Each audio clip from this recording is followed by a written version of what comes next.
से दिल में एक ख्याल पैदा हो रहा था। दिल चाह रहा था कि एक बार 2 रकात नमाज तर्जमे के साथ अदा करूं, ताकि मुझे मालूम हो सके कि आज तक जो नमाज अदा करता रहा हूं उसका मतलब किया है। अपने इरादा को हकीकत बनाने के लिए वजू करके जाए नमाज बिछाई और पहले तवुज़ और तस्मिया पढ़ी कि मैं पनाह मांगता हूँ अल्लाह की शैतान मरदूद से। शुरू करता हूँ अल्लाह के नाम के साथ जो निहायत मेहरबान और रहम वाला है। उसके बाद 2 रकात नफल नमाज की नीयत की और हाथ कानों तक उठाए और कहा कि अल्लाह सबसे बड़ा है। उसके बाद थना पढ़ी, ए अल्लाह तू पाक है और तमाम तारीफें तेरे लिए हैं और तेरा नाम बरकत वाला है और तेरी शान बहुत बुलंद है और तेरे सिवा कोई इबादत के लायक नहीं है। उसके बाद सूरह फातिहा यूं पढ़ी कि तमाम तारीफें या अल्लाह आपके लिए जो तमाम जहानों के पालने वाले हैं, निहायत ही मेहरबान और निहायत ही रहम करने वाले हैं, कयामत के दिन के मालिक हैं।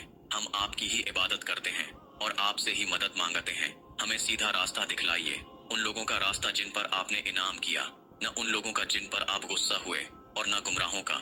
उसके बाद सूरह इखलास पढ़ी, कह दो कि वो अल्लाह एक है, अल्लाह बेनियाज है, न उसकी कोई औलाद है और न वो किसी की औलाद है और न ही कोई उसकी बराबरी करने वाला है। उसके बाद अल्लाहु अकबर, अल्लाह सबसे बड़ा है कहकर रकुआ में चला गया।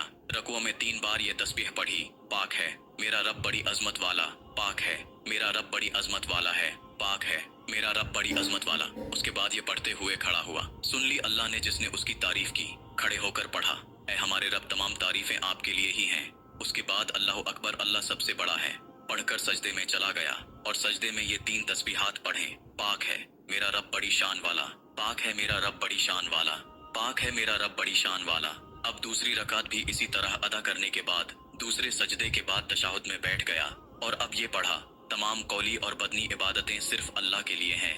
ऐ नबी करीम सल्लल्लाहु अलैहि वसल्लम, आप पर सलाम हो और अल्लाह की रहमत और बरकत हो, सलाम हो हम पर और अल्लाह के नेक बंदों पर। मैं गवाही देता हूँ अल्लाह के सिवा कोई भी इबादत के लायक नहीं है और मैं गवाही देता हूँ कि मोहम्मद सल्लल्लाहु अलैहि वसल्लम अल्लाह के बंदे और रसूल हैं। उसके बाद दरूद शरीफ पढ़ा, ऐ अल्लाह मोहम्मद सल्लल्लाहु अलैहि वसल्लम और उनकी आल पर दरूद भेजिए जैसे कि आपने रहमत भेजी हजरत इब्राहीम अलैहिस्सलाम और उनकी आल पर। बेशक तू तारीफ के लायक बुजुर्गी वाला है। ऐ अल्लाह मोहम्मद सल्लल्लाहु अलैहि वसल्लम और उनकी आल पर बरकत नाजिल फरमा जैसे कि आपने बरकत नाजिल फरमाई हजरत इब्राहीम अलैहिस्सलाम और उनकी आल पर। बेशक तू तारीफ के लायक बुजुर्गी वाला है। अब मैंने दुआ पढ़ी कि ऐ अल्लाह मुझे और मेरी औलाद को नमाज कायम करना वाला बनाइए। ऐ हमारे रब हमारी दुआ कबूल फरमाइए। ऐ हमारे रब मुझे और मेरे वालिदैन और तमाम मोमिनीन को इस दिन बख्श दीजिए जिस दिन हिसाब कायम होगा। ऐ हमारे रब हमें दुनिया और आखिरत में अच्छी जिंदगी अता कीजिए और हमें आग के अजाब से बचाइए।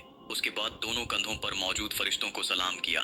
नमाज का ये तर्जमा अपने जानने वाले तमाम अफराद को भेजिए ताकि सब लोग समझकर नमाज अदा कर सकें।